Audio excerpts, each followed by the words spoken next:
Land రికార్డులు మారిస్తే జైలుకు పంపిస్తామని ముఖ్యమంత్రి చంద్రబాబు తేల్చి చెప్పారు. గత వైసీపీ హయాంలో 22A నిబంధన పెట్టి భూముల్లో అవకతవకలకు పాల్పడ్డారని మండిపడ్డారు. అధికారంలోకి రాగానే ల్యాండ్ టైటిలింగ్ యాక్ట్ రద్దు చేశామని గుర్తు చేశారు. పాస్ పుస్తకాలపై గత పాలకుడి ఫోటో తొలగించి రాజముద్రతో పంపిణీ చేస్తున్నామని తెలిపారు. ఒకప్పుడు విలేజ్ లెవెల్లో కరణం ఉండేవాడు, విలేజ్ మున్సిప్ ఉండేవాడు.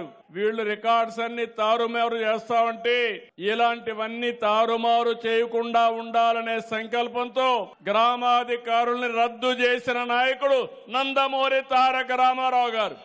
మళ్ళీ ఈ రోజు మీరు ఒక్కసారి చూస్తే గ్రామాధికారులు పోయారు గాని కొత్త గ్రామాధికారి వచ్చి ప్రజల ఆస్తులు కొట్టేయాలని కుట్ర చేసే పరిస్థితికి వచ్చాడు. ఎక్కడ చూసినా అడ్డదుడ్డంగా ఈ ల్యాండ్ రికార్డ్స్ అన్ని తయారైనాయి. ఎక్కడికి పోయినా పిటిషన్ వస్తే 80% ఫిర్యాదులు ఒక్క ల్యాండ్ మీద వస్తున్నాయంటే ఎంత దుర్మార్గం జరిగిందో మీరు ఆలోచించుకోవాలి. ల్యాండ్ టైటిలింగ్ యాక్ట్ రద్దు చేస్తానని చెప్పి మొట్టమొదటిసారి సంతకం పెట్టి రద్దు చేశాం.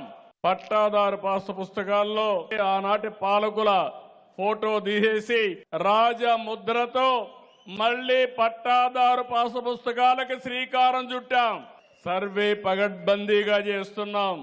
ఇంకో పక్క బ్లాక్ చైన్ టెక్నాలజీ తీసుకొచ్చాం. QR కోడ్ పెడుతున్నాం. ఎవడైనా ల్యాండ్ రికార్డ్ మారిస్తే ఎక్కడున్నా చూసుకునే ఏర్పాటు రియల్ టైంలో ఏర్పాటు చేస్తున్నాం. ఈ రికార్డుని ఎవ్వడు కూడా ట్యాంపర్ చేయలేడు. చేస్తే జైలుకు పోతారని చెప్పి కూడా నేను మీకు తెలియజేస్తున్నా.